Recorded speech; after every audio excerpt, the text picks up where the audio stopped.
Today, we'll be sharing 5 tips for helping someone with a mental illness based on an article from issue 2 of our magazine.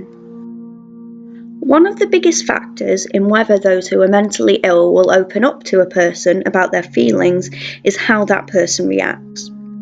It can be frustrating when someone in our life is ill, and we don't like seeing our loved ones in pain and often want to help.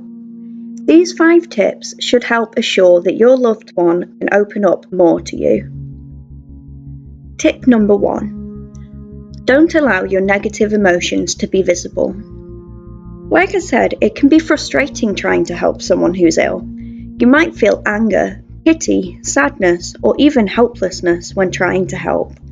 It's best not to show these emotions. Don't sigh when your loved one responds in a way you don't like, and don't talk to them as if they are stupid.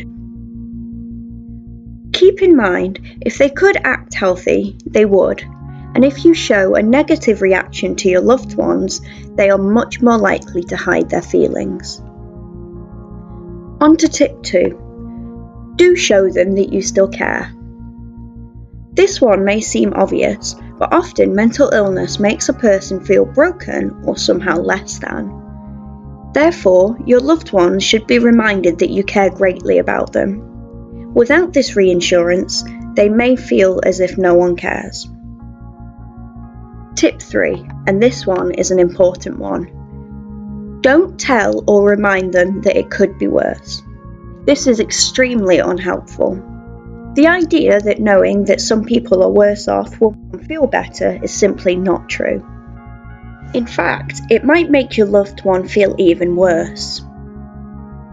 Firstly, all that matters to your loved one right now is that they feel bad, so bringing up others doesn't really factor in to how they feel. Secondly, this reminder may cause guilt within your loved one.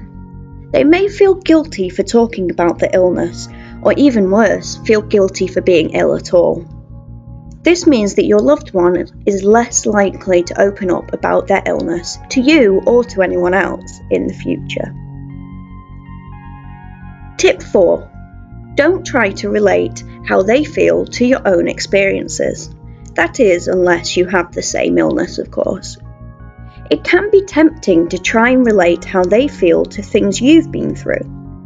But telling someone who has bipolar that you understand because you have mood swings, or your friend with anxiety that you understand because you get anxious before exams, isn't helpful. Mental illnesses are more extreme than other behaviour and feelings, and it can often feel invalidating to the person to hear these things. Also, doing this tends to focus the conversation back on you when it is the other person who needs support, so it's best to listen rather than try to offer up your own stories. And finally, tip 5. Do try and research their illness.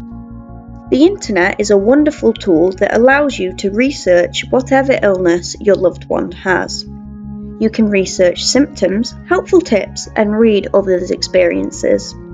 This all means that you can support your loved one in the best way possible.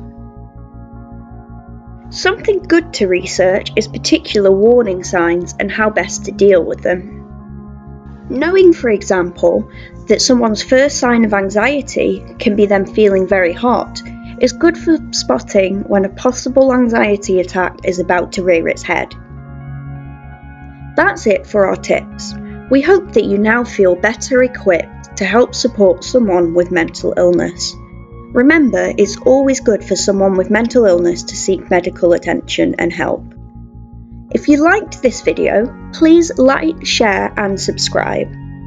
Also, if you'd like more from our magazines, they are on sale at www.psych2go.shop. You can also check out our Patreon at patreon.com/Psych2Go magazine.